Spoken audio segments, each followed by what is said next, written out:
The United States was born in aggression and lives in aggression. 40 million years ago, the ocean floor cracked open and molten lava started flowing out. It cooled as it hit the cold ocean water and turned solid, eventually making mountains in the ocean. Those mountains got taller and taller, and soon a chain of islands were born. And then, about 2,000 years ago, a group of people arrived to these islands in canoes. Those communities eventually unified into one kingdom, the Kingdom of Hawaii. A sovereign nation created in the middle of the Pacific Ocean, Hawaii became a language, a culture, and a national identity. But that sovereignty, that culture, that identity was soon to be stolen. It was captured by a new, bigger country, an ocean away. So how did this happen? Hello and welcome again to the Global Cultural Drift podcast. Geopolitical Queen here, with today's episode on how the United States overthrew the Hawaiian government and stole their land too. Millions of years ago, there was no land known as Hawaii. Only the sea existed until the Kingdom of Hawaii was created. The Kingdom of Hawaii remained a fairly remote, disconnected country for many years, until these guys known as missionaries arrived. In the 1700s and 1800s, many people from Europe and the United States visited Hawaii, mainly on expeditions of exploring the ocean. The ones that stayed were mainly Americans who arrived on these islands, wanting to talk about Jesus. For the most part, the Kingdom of Hawaii welcomed these visitors. One British explorer even gifted the Hawaiian king a British flag, and Hawaii eventually adopted the British flag into their own flag. There was general friendship and good relations here. The American missionaries who had settled on the island eventually had children and grandchildren, and soon these missionaries and their descendants weren't just interested in talking about Jesus alone, but were also interested in building businesses, mainly focused on sugar. By far the most valuable single product Hawaii could offer in that trade was sugar. With this increased economic interest, these Americans, who had originally come as missionaries, were now more into sugar business, and they did what people of European descent have been doing for many centuries, as in, observing a culture and government that is different than theirs, and planning how they can divide and rule and take it from there. So during the 1800s, these Americans slowly chipped away at the Hawaiian government structure. They were still newcomers in this ancient island nation and didn't have much power. But that changed quickly. The Pacific always came rolling in, mile upon mile, dazzling white, beautiful beaches. By the end of the 1800s, these Jesus-preaching sugar Americans had amassed a huge amount of Hawaii's wealth, and those original missionaries who had come to the island to convert people to their religion years earlier now had grandchildren that looked like them.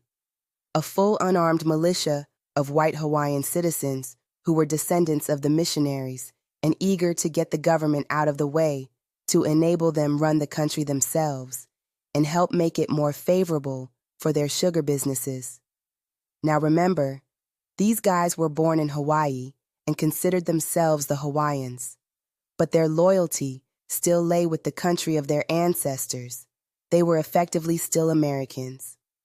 By 1893, this local white militia and their political allies were ready for a full-on takeover of the government, which at the time was headed by QueenLili'uokalani.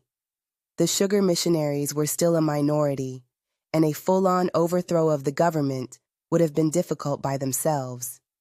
But luckily for them, help could be easily sought for. The American ambassador of Hawaii at the time helped coordinate the arrival of an American military ship and troops to show up on the shores of the island of Oahu into the capital city of Honolulu. Up until this point, the conflict in Hawaii was technically internal. It was between the locals and the white missionaries, who were technically locals because they were born there. But the moment the U.S. Army arrived to Honolulu to provide military backup for a government overthrow, it became a full-line military coup sponsored by a foreign power, a cardinal sin in international relations, bit from what we know about the U.S. and its history of overthrowing foreign governments. We can safely say that there is no government overthrow that the U.S. hasn't loved. The Queen was forced to give up her power, and they put this man in charge as the leader of the new Republic of Hawaii. His name was Sanford Dole. His family was huge in the sugar business, and he was now the leader of the country of Hawaii. The locals fought this, but peacefully through protests. Nearly every adult on the island signed a petition condemning the takeover. Meanwhile, back in Washington, D.C., a debate was going on as to what to do with Hawaii now that a bunch of pro-American missionaries turned sugar warriors had grabbed power. Dole himself traveled to D.C.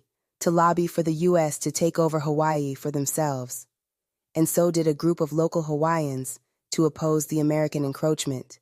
The Queen, who was overthrown, wrote a letter demanding to be reinstated as the legitimate leader of the Kingdom of Hawaii.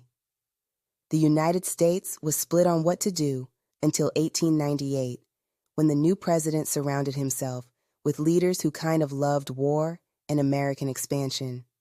And this is what sealed the fate of Hawaii.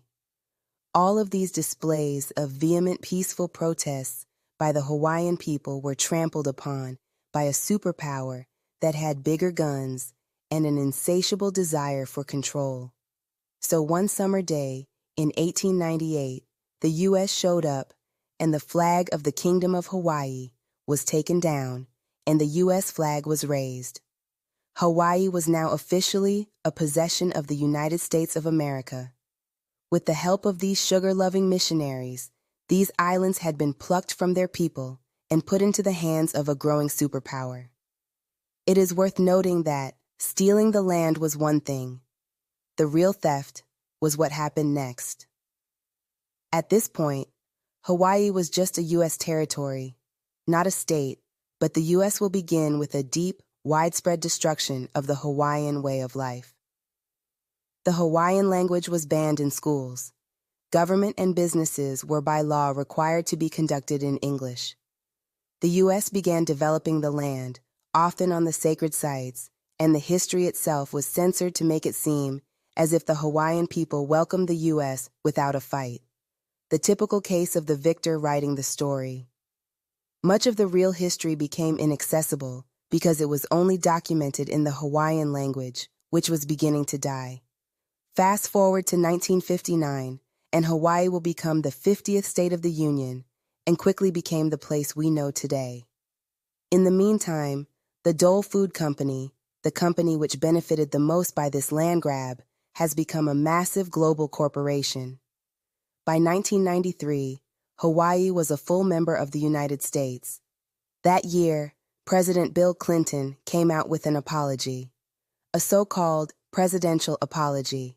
It read, "At the White House yesterday, President Clinton signed a formal letter of apology to the people of Hawaii. He was apologizing on behalf of the U.S. government for the government's involvement 100 years ago in removing the independent Hawaiian monarchy by force. But despite this horrendous land grab and the pillaging and theft of these islands, there is a little bit of hope here.